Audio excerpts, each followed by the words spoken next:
देखोगे पिछले क्लास में हम लोगों ने वर्णमाला स्टार्ट किया था और उसमें पढ़ा था कि वर्ण क्या है। उसमें हम लोग ये भी पढ़े थे कि ध्वनि क्या होता है, अक्षर क्या होते हैं, फिर वाक्य हमने पढ़ा था, फिर शब्द भी पढ़ा था, है ना। तो एक चीज है, आप जल्दी जल्दी बता दो कि भाषा की सबसे छोटी मौखिक इकाई क्या है? अक्षर या ध्वनि, है ना। और भाषा की सबसे छोटी लिखित इकाई वर्ण है, और भाषा की सबसे छोटी सार्थक इकाई शब्द होते हैं, और भाषा की सबसे बड़ी या पूर्ण सार्थक इकाई वाक्य होता है। ये तो हमें कम से कम याद रखना है, की पॉइंट्स है। आज हम लोग इंपॉर्टेंट टॉपिक पर डिस्कस करेंगे कि वर्ण और अक्षर में क्या अंतर है, डिफरेंट जानना है। क्या चीज का डिफरेंट? हाँ, वर्ण क्या है और अक्षर क्या है, इस दोनों में क्या अंतर है, इस बात को हमें जानना है। तो वर्ण तो हम लोग पिछले क्लास में कुछ जाने थे कि वर्ण वह है जिसका खंड या टुकड़ा नहीं किया जा सके। हमने ये भी पढ़ा था कि यह भाषा की सबसे छोटी लिखित इकाई होती है, ये भी जाना था। इसमें एग्जाम्पल भी हमने जाना था कि वर्ण दो प्रकार का होते हैं, स्वर वर्ण और व्यंजन वर्ण। स्वर उसको जाना था जो खुद बोला जाता है, स्वतंत्र होता है, किसी के सहायता के बिना बोला जाता है। और व्यंजन में जाना था कि व्यंजन वह है जो स्वर की सहायता से बोले जाते हैं, हमेशा बिना स्वर की सहायता से हम उसका उच्चारण कर ही नहीं सकते। जैसे अगर मान लो ये क हल है, यहां हलंत लगा हुआ है, इसको हल या हलंत कहते हैं। अगर क हल है तो इसका उच्चारण हम नहीं कर सकते। लोग कहें क, ऐसा बोल ही नहीं सकते, क्योंकि कुछ भी बोलोगे तो लास्ट में आ ही जाएगा, ठीक है। तो हम इसका उच्चारण नहीं कर सकते, इंग्लिश में कहे तो प्रोनाउंसिएशन नहीं कर पाएंगे। तो हमेशा जो व्यंजन होते हैं उसको हम स्वर की सहायता से बोलते हैं, ठीक है, क्लियर। अभी हम लोग को जानना बहुत जरूरी है कि वर्ण और अक्षर में क्या अंतर है। तो देखो, पहले का जो व्याकरण पढ़ते थे हम लोग, पहले के जो व्याकरणविद थे, उन लोगों का मानना था कि एकदम दोनों समान है, इसमें कोई अंतर नहीं है। लेकिन वर्तमान समय में इसमें बहुत अधिक पार्टिसिपेशन कर दिया गया, मतलब बहुत अधिक अंतर कर दिया गया है। उसी अंतर को समझना है, क्योंकि आधुनिक अभी समय चल रहा है और आधुनिक हमें बात पता होना चाहिए। बोलो हाँ या ना। तो वर्ण में हमें एक बात फिर से दोहरा रहे हैं कि भाषा की सबसे छोटी लिखित इकाई है, ठीक है, कोई दिक्कत? अगर टॉपिक की बात करें तो हम इसमें क्या क्या लिख सकते हैं, एक नंबर में तो हम लिखेंगे यही कि भाषा की सबसे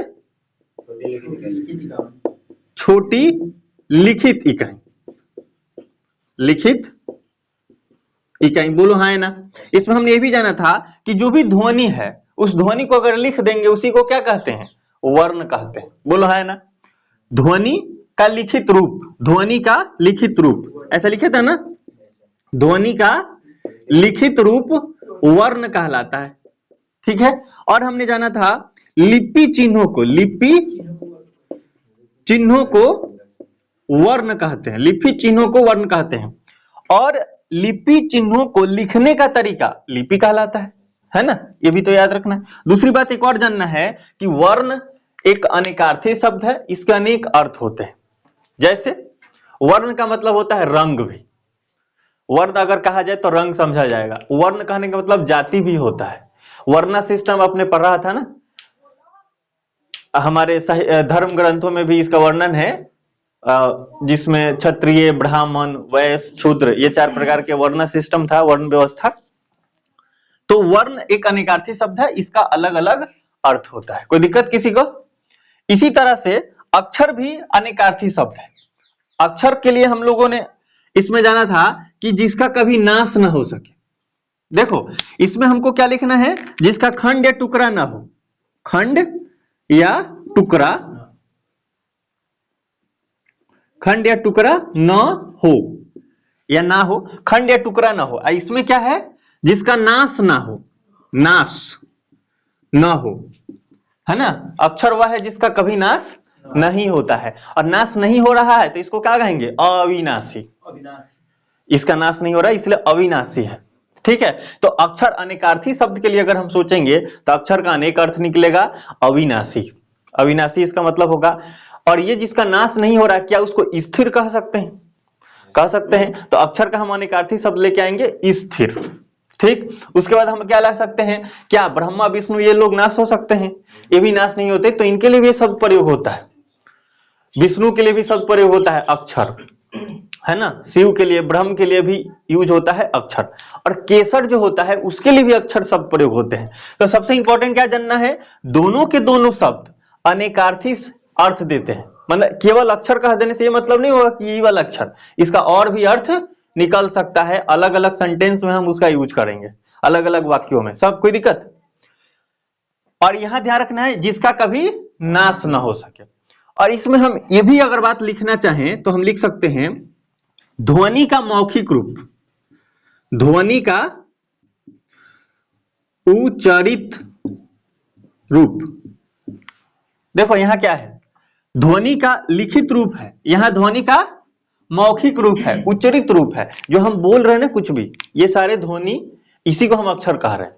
पर इसी को जब हम लिख देंगे, जैसे हमने कहा क, तो क निकला पूरा, तो ये पूरा जो क निकला तो ये क्या है, उच्चरित रूप है, तो इसलिए अक्षर है। अब हम इसको वर्ण बनाना चाहते हैं तो हम इसको ऐसे कर देंगे क, तो अब ये क्या हो जाएगा, वर्ण हो जाएगा। तो जब तक हम कुछ बोल रहे हैं, ऐसे कुछ भी बोल रहे हैं, तो उच्चरित रूप है, तो क्या है ये, अक्षर है या ध्वनि है। लेकिन जैसे हम इसको लिख देंगे लिपि चिन्हों के साथ, तो ये वर्ण बन जाएगा। दोनों के दोनों अनेकार्थी, दोनों का अलग अलग प्रकार से हम परिभाषा बना सकते हैं। दोनों का एग्जाम्पल देखते हैं, इट इज वेरी इंपॉर्टेंट।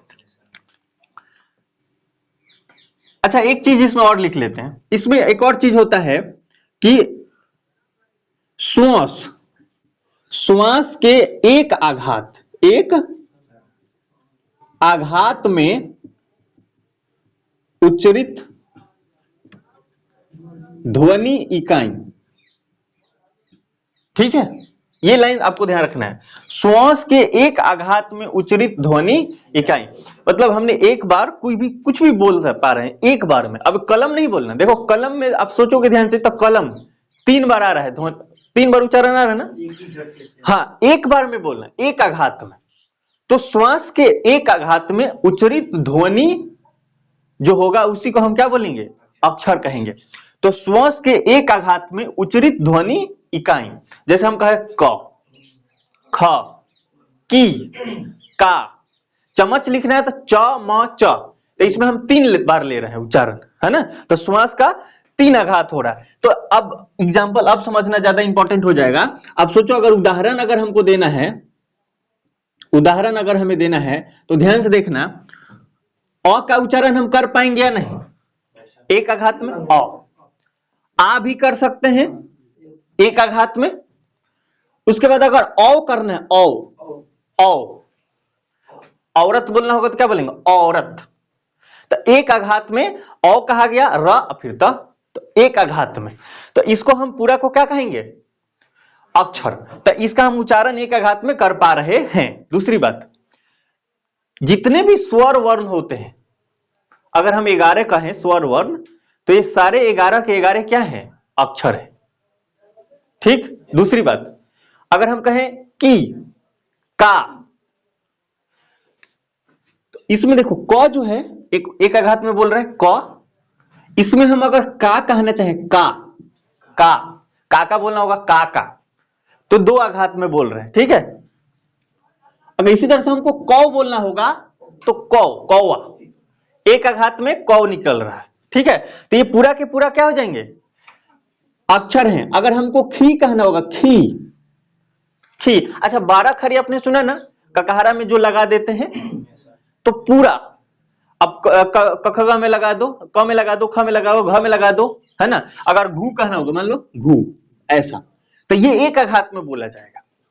लेकिन ये वर्ण हो सकता है क्या, वर्ण नहीं हो सकता। क्यों, क्योंकि इसमें एक घ है और प्लस बड़ी ऊ है, ये है कि नहीं। तो ये क्या हो जाएगा, स्वर की व्यंजन, व्यंजन, और ये क्या है, स्वर वर्ण।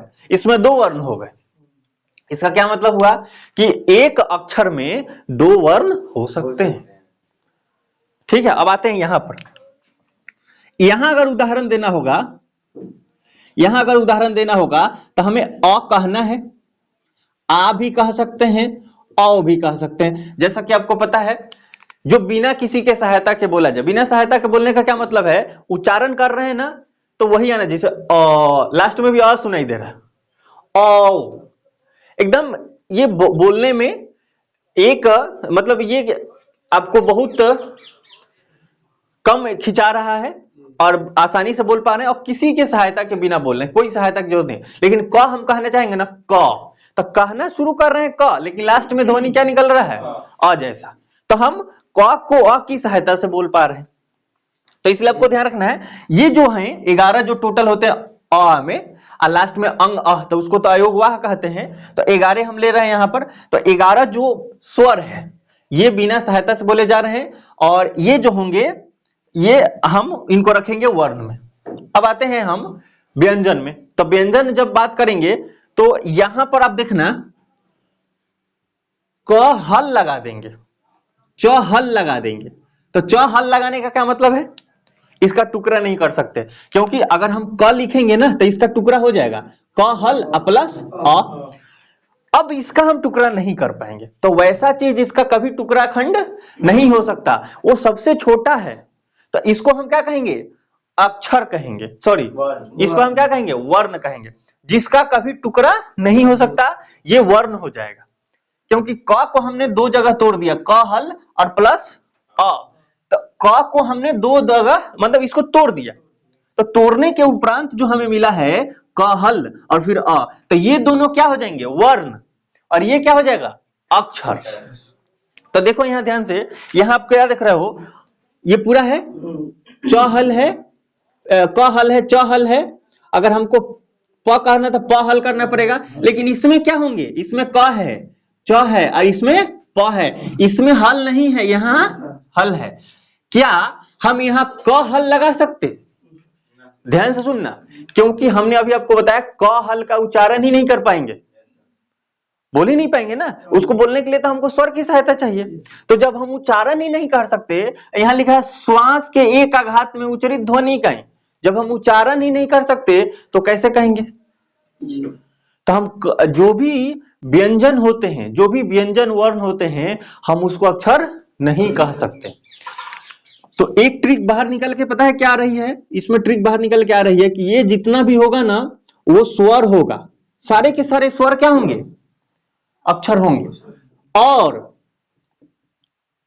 व्यंजन, व्यंजन भी होगा लेकिन स्वर सहित, स्वर सहित। तो स्वर और व्यंजन स्वर सहित, स्वर सहित व्यंजन, ऐसा लिखना अच्छा रहेगा, स्वर और व्यंजन स्वर सहित, ऐसे भी कर सकते हैं, या क्या लिखेंगे, स्वर सहित व्यंजन।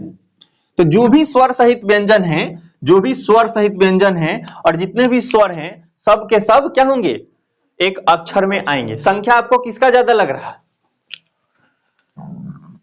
किसका ज्यादा लग रहा है, अक्षर का। अगर हम इसको कितना भी कुछ करेंगे तो सबसे ज्यादा संख्या क्या है, 52, क्योंकि कुछ वर्ण होंगे, स्वर होंगे या व्यंजन होंगे, सबको काउंट करते हैं तो कितना भी कुछ भी करेंगे तो 52 से ज्यादा नहीं पहुंच पाएंगे। हिंदी में पहुंच पाएंगे, 52 है। लेकिन यहां आ जाओ, हम क को ही लेंगे तो क पे बारे खड़ी लगा देंगे, च पे बारे खड़ी लगा देंगे, प पे बारे खड़ी लगा देंगे, बहुत सारा कर देंगे, कर देंगे कि नहीं। अगर आपको कहा जाए वेन डायग्राम बनाने के लिए तो क्या बना सकते हो बताओ। तो सबसे पहले तो वर्ण हो गया, क्योंकि इनकी संख्या छोट कम है। इनसे ज्यादा संख्या किस चीज का है, अक्षर का है। अक्षर ज्यादा होते हैं, बोलो हाँ है ना, अक्षर बनाया जाए, हाँ अक्षर, ये खी घू ये सब के सब अक्षर कहे जाएंगे। तो हमको सबसे पहले वर्ण रखना है, वर्ण के बाद अक्षर रखना है, और अक्षर से भी ज्यादा हम कहेंगे शब्द, क्योंकि अगर हमको शब्द बनाना है टोटली तो कहां तक पहुंच जाएंगे, वर्ण फिर अक्षर, अक्षर के बाद शब्द तक। तो इसलिए आपको इतना सारी बातें ध्यान रखना है। इसको हम एक बार रिवाइज करते हैं और आप कहिएगा कि कहां से लाए हैं। तो अच्छी अच्छी किताबें लिखी गई है, उसमें यह है ना, इसमें कोई शक नहीं है, टीचर ने हमको यही पढ़ाया है। उसके बाद हमने नेट पर बहुत जगह चेक भी किया है, तो प्रॉपर वेरीफाई करने के बाद मैं आपको बता रहा हूं, इसमें कोई कहीं से दोहराया नहीं है। आधुनिक व्याकरणिक जो लोग हैं, आधुनिक व्याकरण में ये चल रहा है कि अक्षर व वर्ण में अंतर है। अंतर क्या बताया जा रहा है, ये नहीं कहेंगे कि एक लिस्ट देंगे, कहेंगे अक्षर और वर्ण में अंतर बनाओ, तालिका नहीं बनाना है। दोनों को अपने अपने जगह पर परिभाषित कर दो, उनके एग्जाम्पल लिख दो, ये हो जाएंगे अंतर। वर्ण में क्या लिख देंगे? भाषा की सबसे छोटी लिखित इकाई, ध्वनि का लिखित इकाई, रूप, लिपि चिन्हों को वर्ण कहेंगे, खंड या टुकड़ा जिसका नहीं हो सकते उसको वर्ण कहेंगे। अब हमने तो ये ट्रिक में रखा है छोटा छोटा कि आपको रिवाइज करने में आसान होगा, पर इसका ये मतलब नहीं कि जब आप कहीं परिभाषा लिखेंगे तो यही लिख देंगे, डायरेक्ट कॉपी पेस्ट नहीं करना। क्या करोगे? लिखते समय आपको ध्यान रखना है, हम इसमें क्या लिखेंगे? लिखेंगे वर्ण वह है जो, या ऐसे में जैसे भाषा की सबसे छोटी लिखित इकाई को वर्ण कहते हैं, परिभाषा ये हो गया।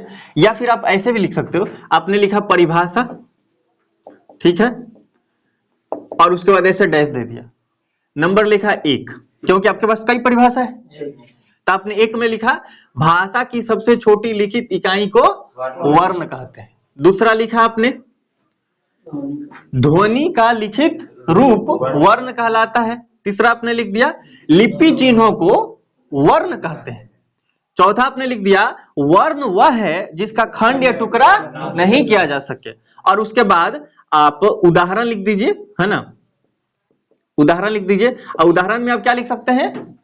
ये वाला, और जो आपके व्यंजन है उसमें हल लगाते चल जाना है, और जो स्वर है उसको स्वर लिख देना है ना। व्यंजन लिखना है कैसा? स्वर रहित, और यहाँ क्या लिखना है एग्जाम्पल में? स्वर सहित। अंतर है कि नहीं? एगो स्वर सहित है, एगो स्वर रहित है। इसका खंड या टुकड़ा नहीं कर सकते, पर इसका तो कर ही सकते हैं, पर हाँ इसका नाश नहीं कर सकते, ये अविनाशी है ना। तो इतनी सारी अंतर आपको रखना है। और जब आपको वेन डायग्राम अगर कह दिया जाए, देखो कहीं कहा नहीं जाएगा समझने के लिए कि वर्णों की संख्या कम है, उससे ज्यादा अक्षर होते हैं, और उस अक्षर से ज्यादा शब्द होते हैं, क्योंकि उन्हीं के सहयोग से तो हम बना सकते हैं, बहुत सारा बना सकते हैं, कोई दिक्कत। इतनी सारी बातें, उम्मीद करते हैं कि बात आपको समझ में आई होगी। यदि आप चैनल पर न्यू हैं तो सब्सक्राइब कीजिए, ताकि आपको अगला नोटिफिकेशन मिल सके आसानी से। मिलते हैं अगले वीडियो में, तब तक के लिए थैंक यू।